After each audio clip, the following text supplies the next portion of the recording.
하나님 말씀 보겠습니다. 레위기 13장 24절부터 46절까지 말씀입니다. 레위기 13장 24절부터 46절까지 말씀입니다. 피부가 불에 데었는데 그 댄 곳에 불그스름하고 희거나 순전히 흰 색점이 생기면 제사장은 진찰할지니 그 색점의 털이 희고 그 자리가 피부보다 우묵하면 이는 화상에서 생긴 나병인즉 제사장이 그를 부정하다 할 것은 나병의 환부가 됨이니라.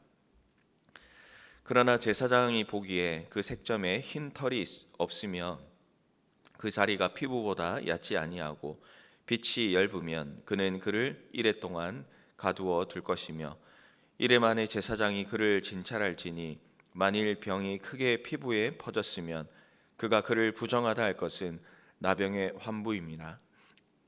만일 색정이 여전하여 피부에 퍼지지 아니하고 빛이 엷으면 화상으로 부은 것이니 제사장이 그를 정하다 할 것은 이는 화상의 흔적임이니라.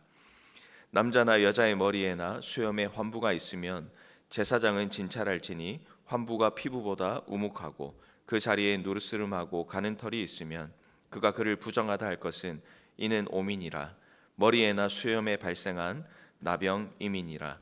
만일 제사장이 보기에 그 옴의 환부가 피부보다 우묵하지 아니하고 그 자리에 검은 털이 없으면 제사장은 그 옴 환자를 이레 동안 가두어 둘 것이며 이레 만에 제사장은 그 환부를 진찰할지니 그 옴이 퍼지지 아니하고 그 자리에 누르스름한 털이 없고 피부보다 우묵하지 아니하면 그는 모발을 밀되 환부는 밀지 말 것이요 제사장은 옴 환자를 또 이레 동안 가두어 둘 것이며 이레 만에 제사장은 그 옴을 또 진찰할지니 그 옴이 피부에 퍼지지 아니하고 피부보다 우묵하지 아니하면 그는 그를 정하다 할 것이요 그는 자기의 옷을 빨아서 정하게 되려니와 깨끗한 후에라도 옴이 크게 피부에 퍼지면 제사장은 그를 진찰할지니 과연 옴이 피부에 퍼졌으면 누른 털을 찾을 것 없이 그는 부정하니라. 그러나 제사장이 보기에 옴이 여전하고 그 자리에 검은 털이 났으면 그 옴은 나았고 그 사람은 정하니 제사장은 그를 정하다 할지니라. 남자나 여자의 피부에 색점 곧 흰 색점이 있으면 제사장은 진찰할지니 그 피부의 색점이 부유스름하면 이는 피부에 발생한 어루럭이라. 그는 정하니라. 누구든지 그 머리털이 빠지면 그는 대머리니 정하고 앞머리가 빠져도 그는 이마 대머리니 정하니라. 그러나 대머리나 이마 대머리에 희고 불그스름한 색점이 있으면 이는 나병이 대머리에나 이마 대머리에 발생함이라. 제사장은 그를 진찰할지니 그 대머리에나 이마 대머리에 돋은 색점이 희고 불그스름하여 피부에 발생한 나병과 같으면 이는 나병 환자라 부정하니 제사장이 그를 확실히 부정하다고 할 것은 그 환부가 그 머리에 있음이니라. 나병 환자는 옷을 찢고 머리를 풀며 윗입술을 가리고 외치기를 부정하다 부정하다 할 것이요 병 있는 날 동안에 늘 부정할 것이라. 그가 부정한즉 혼자 살되 진영 밖에서 살지니라. 아멘. 계속해서 우리가 생각하고 있는 나병, 문둥병과는 조금 다르다고 할 수 있는 악성 전염 피부병, 히브리어로는 차라트라고 한다고 이제 말씀을 통해서 우리가 들었는데요.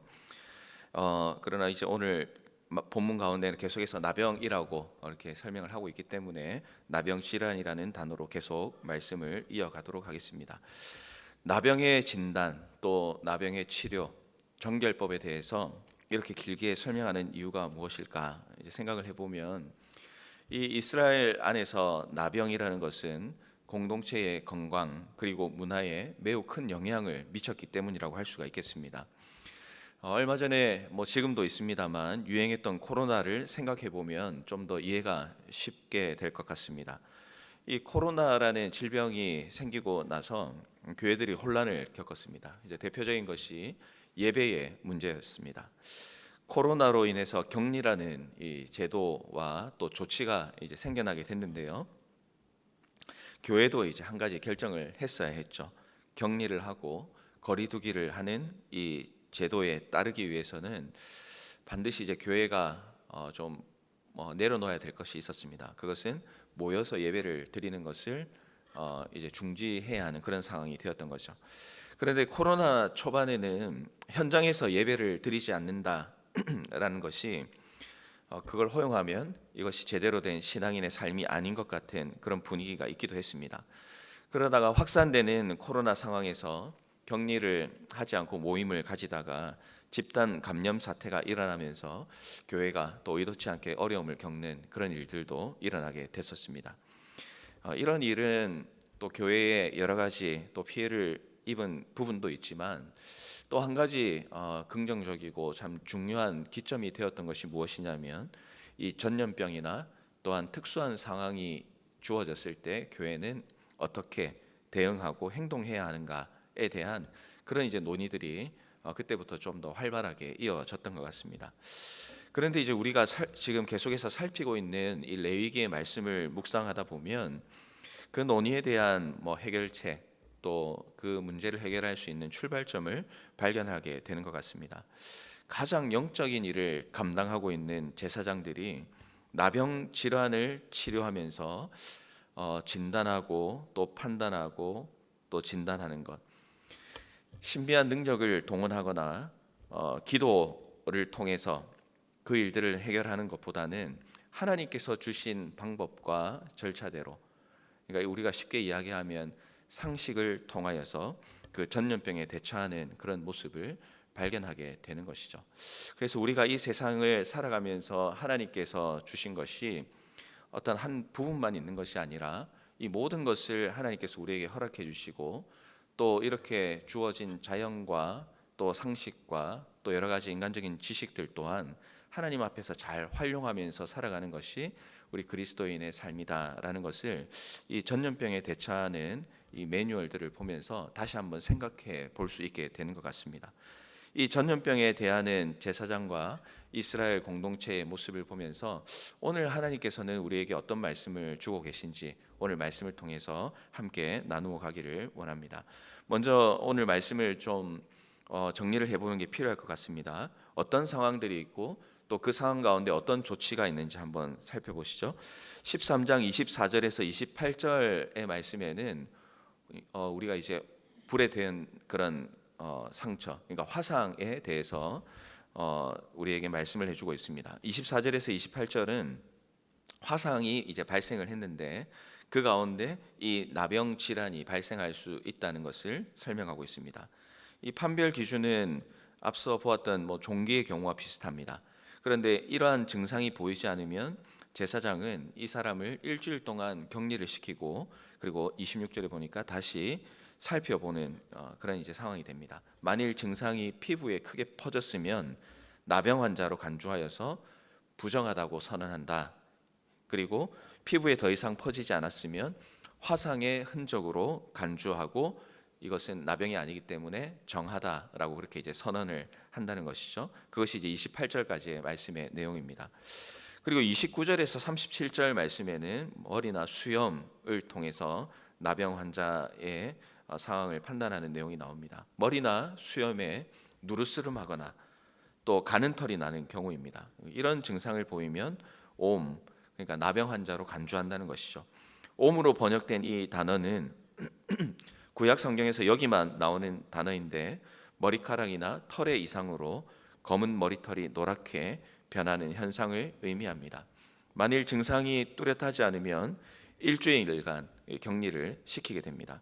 그리고 일주일째 되는 날에 털을 밀고 그리고 그 증상이 퍼지고 있느냐 퍼지지 않고 있느냐 하는 여부를 살펴보게 됩니다.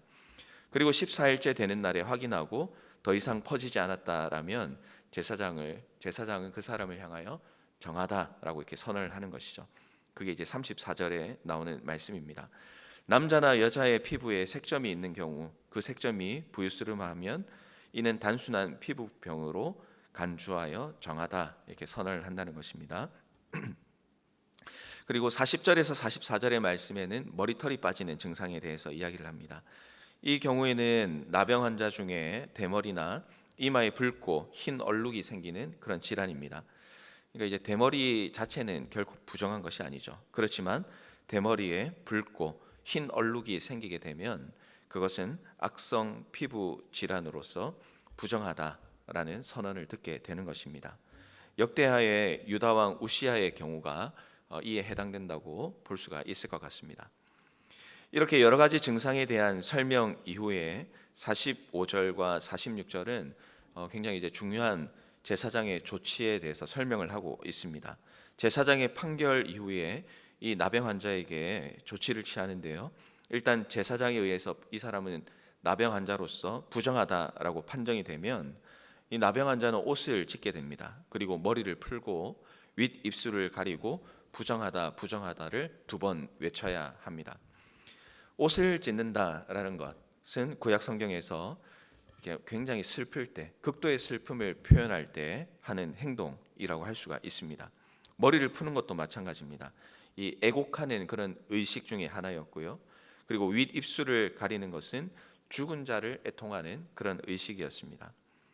부정하다 부정하다 2번 외치는 것은 이 부정한 그 정도가 매우 심각하다 하는 것을 이야기하고 있는 것이죠.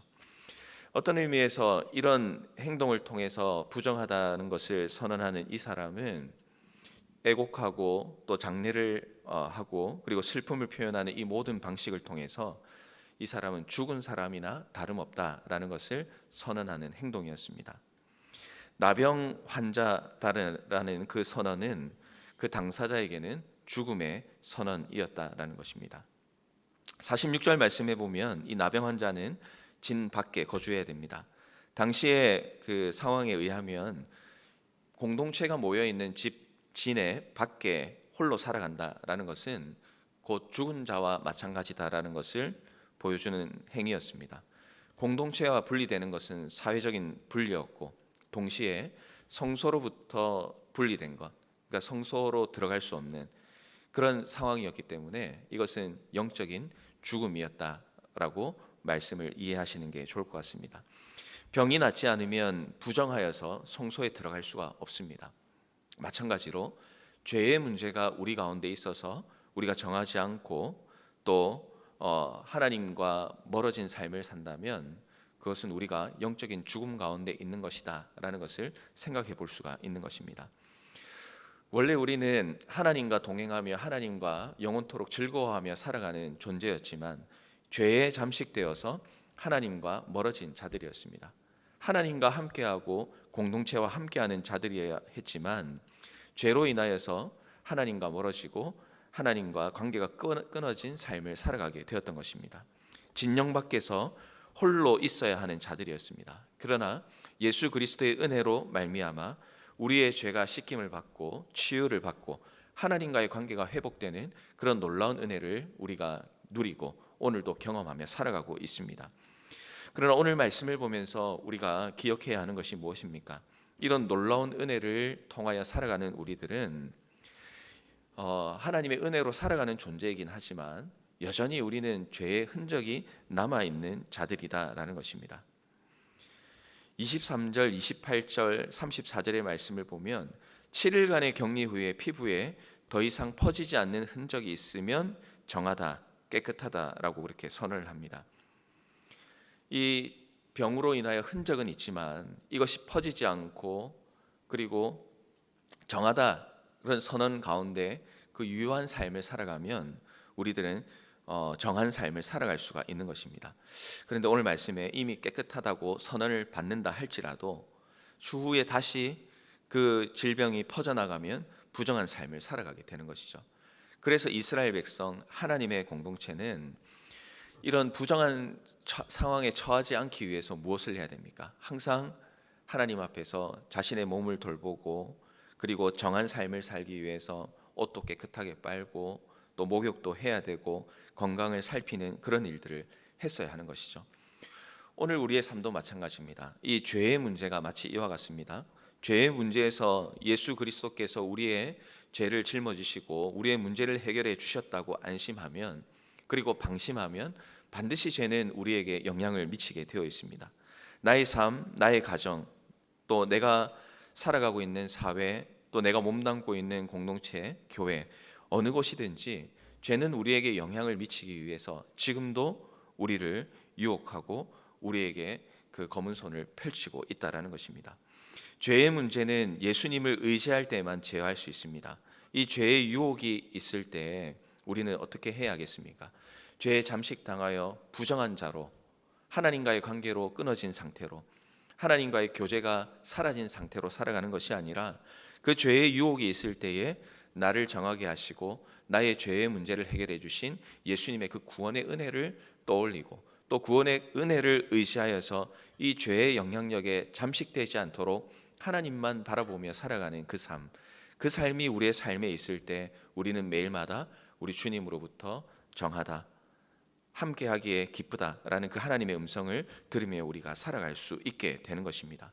그래서 오늘을 살아가는 우리가 해야 하는 것은 우리를 구원해 주신 예수 그리스도의 은혜를 기억하면서 오늘 하루의 삶에도 주님, 죄의 영향력에 잠식되지 않도록 도와주십시오.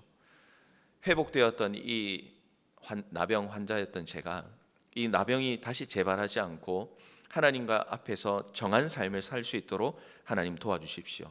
혹시나 이 죄의 영향 가운데 내가 있을 때에 하나님, 애통하고 슬퍼하고 주님께 간절히 엎드리는 영적으로 깨어있는 삶이 오늘도 내 삶 가운데 일어나게 해주십시오. 이런 기도와 이런 고백과 이런 삶이 오늘 우리의 삶 가운데 일어난다면 오늘 우리는 주님께서 주시는 정하다라는 그 놀라운 사랑의 음성을 들으며 살아갈 수 있는 복된 하루의 삶이 될 수 있게 될 것입니다. 말씀을 정리합니다. 우리는 육체를 벗기까지는 끝없는 영적 전투를 해나가는 사람들입니다. 그렇기에 우리를 정하게 하신 예수 그리스도의 은혜를 기억하면서 날마다 또 오늘 우리의 삶 가운데 우리의 영적인 상태를 점검하시기를 바랍니다. 죄의 영향이 있다면 과감하게 벗어나십시오. 정하여졌다고 안심하지 말고 죄의 끝없는 도전에 민감하게 반응하시기를 바랍니다. 그리하여 오늘 하루의 삶을 살아갈 때에도 주님께서 인정하시고 기뻐하시는 정한 삶을 살아가시는 모든 성도님들의 삶이 되시기를 주님의 이름으로 축원합니다. 우리